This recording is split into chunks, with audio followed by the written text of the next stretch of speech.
رمضان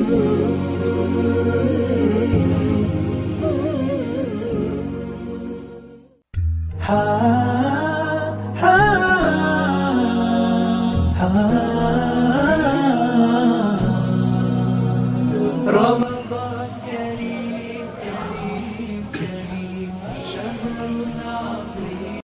Bismillahirrahmanirrahim. Assalamualaikum warahmatullahi wabarakatuh. Alhamdulillahirabbil alamin, wassalatu wassalamu ala Rasulillah wa ala alihi wa sahabatihi wa man tabi'ahum bi ihsanin ila yaumiddin, amma ba'd. Kita bersyukur kepada Allah Subhanahu wa taala pada hari ini, pada pekan kedua di bulan suci Ramadan.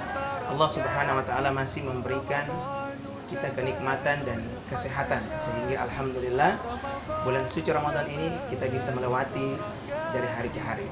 Kaifahalukum ananda dan soleha, semoga kabarnya senantiasa dalam lindungan dan kasih sayang dari Allah Subhanahu wa taala. Alhamdulillah, pada hari ini Ustadz kembali memberikan lanjutan materi yang alhamdulillah kita sudah masuk pada hari kedua pada kegiatan Cerma, yaitu hari Selasa.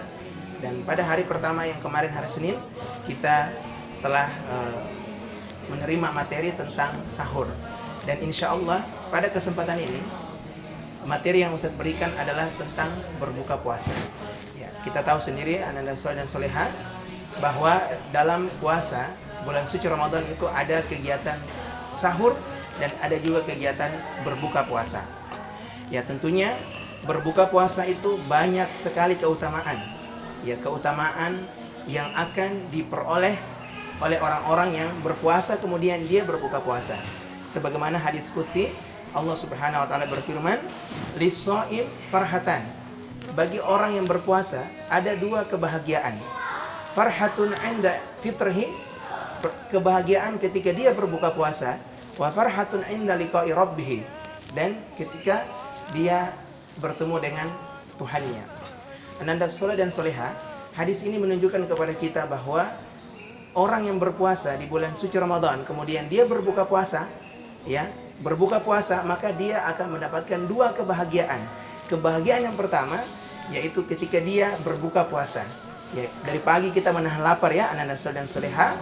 Kemudian di sore hari menjelang maghrib azan dikumandangkan, kemudian kita berbuka puasa.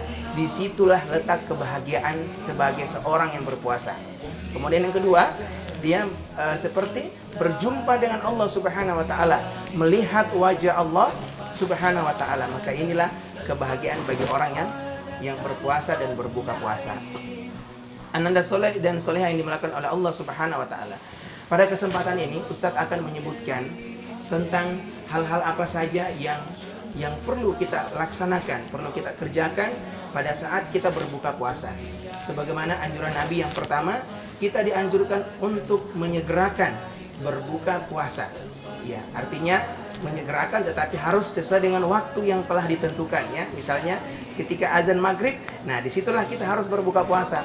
Jangan kita menunda lagi, misalnya Ustadz saya mau buka puasa setelah sholat maghrib, ya, saya mau buka puasa setelah sholat isya. Ini yang khata, ini yang salah. Tetapi ketika azan dikumandangkan, maka kita wajib berbuka puasa. Atau mungkin kita undur, atau kita berbuka puasa sebelum azan, ini juga khata. Ya, misalnya saya mau buka puasa, kita mau menyegerakan, kemudian kita berbuka puasa di jam 4 misalnya, atau jam 5. Ini juga tidak benar. Ya, yang benar adalah ketika azan dikumandangkan, maka disitulah kita berbuka puasa. Sebagaimana hadis Rasulullah, Nabi bersabda, "La yazalun nasu bi khairin ma'ajjalul fitra." Manusia akan senantiasa berada dalam kebaikan selama mereka menyegerakan berbuka puasa. Hadis riwayat Bukhari dan Muslim. Ananda soleh dan soleh dimakan Allah Subhanahu wa taala. Kemudian hal yang berikut yang perlu kita kerjakan pada saat kita berbuka puasa, perlu kita lakukan pada saat kita berbuka puasa adalah membaca doa. Nah, ini sangat penting, ya, ananda soleh dan soleha. Jangan sampai kita lupa baca doa buka puasa. Tapi Ustadz tidak mau bacakan, ya, karena sementara Ustadz lagi berpuasa.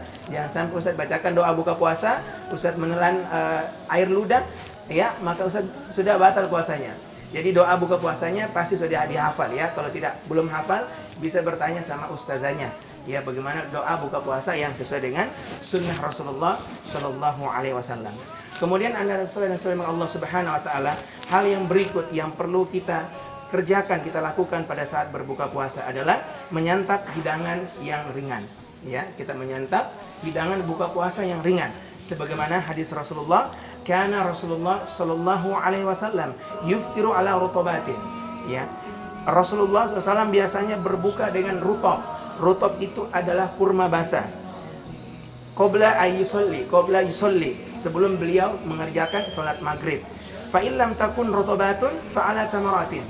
Kalau jika beliau tidak mendapatkan rutob, ya, tidak mendapatkan kurma basah, maka beliau berbuka dengan tamar. Ya, tamaratin. Tamaratin itu artinya kurma yang kering. Kemudian fa illam takun hasasatin mimma'in. Ya. Kemudian ketika beliau tidak mendapatkan kurma yang kering, beliau cukup meminum seteguk air putih. Hadis riwayat Abu Dawud. Nah, ini ananda saleh dan salehah. Hadis ini menunjukkan kepada kita bahwasanya kita dianjurkan berbuka puasa dengan hal-hal yang ringan, ya, tidak memberatkan. Jangan kita berbuka puasa langsung hantam nasi 2 piring. Ya, jangan langsung makan nasi 3 piring. Waduh, ini hal yang salah ya, ananda saleh dan salehah. Kita makan yang ringan-ringan, makan kurma rutok yang kurma basah. Kalau tidak ada kurma basah, tamar, kurma kering. Kalau tidak ada sama sekali, bisa seteguk air dan kita berbuka puasa. Anda dan saudara Allah Subhanahu Wa Taala. Kemudian hal yang terakhir yang perlu kita lakukan ketika kita berbuka puasa adalah dianjurkan kita memperbanyak doa kepada Allah Subhanahu Wa Taala ketika berada di meja hidangan buka puasa. Dan insya Allah doa yang kita panjatkan kepada Allah ketika kita berbuka puasa atau sedang menuju waktu berbuka puasa, insya Allah doa itu sangat diijabahi, sangat dikabulkan oleh Allah Subhanahu Wa Taala dan tidak akan tertolak. Sebagaimana hadis Rasulullah, salah satu la turaddu da'watahum. Yang pertama, al-imamul adil. Ya, ada 3 orang yang tidak akan tertolak doanya kepada Allah Subhanahu Wa Taala. Al-imamul adil. Yang pertama, imam pemimpin yang adil. Was-shaimu hina yuftir. Kemudian orang yang berpuasa dan ketika dia berbuka puasa. Wa da'watul mazlum, dan doa orang yang terzalimi. Nah, ini 3 orang yang insya Allah tidak akan ditolak doanya oleh Allah Subhanahu Wa Taala. Yang pertama adalah pemimpin yang adil. Yang kedua, orang yang berpuasa kemudian dia berbuka puasa. Dia menjelang buka puasa, dia berdoa sebanyak-banyaknya. Dia berdoa apa yang dia ingin minta kepada Allah, dia minta semuanya, insya Allah akan dikabulkan oleh Allah Subhanahu Wa Taala. Amin, amin ya rabbal alamin. Baik anda saleh dan salam Allah Subhanahu Wa Taala. Demikianlah materi yang bisa saya sampaikan.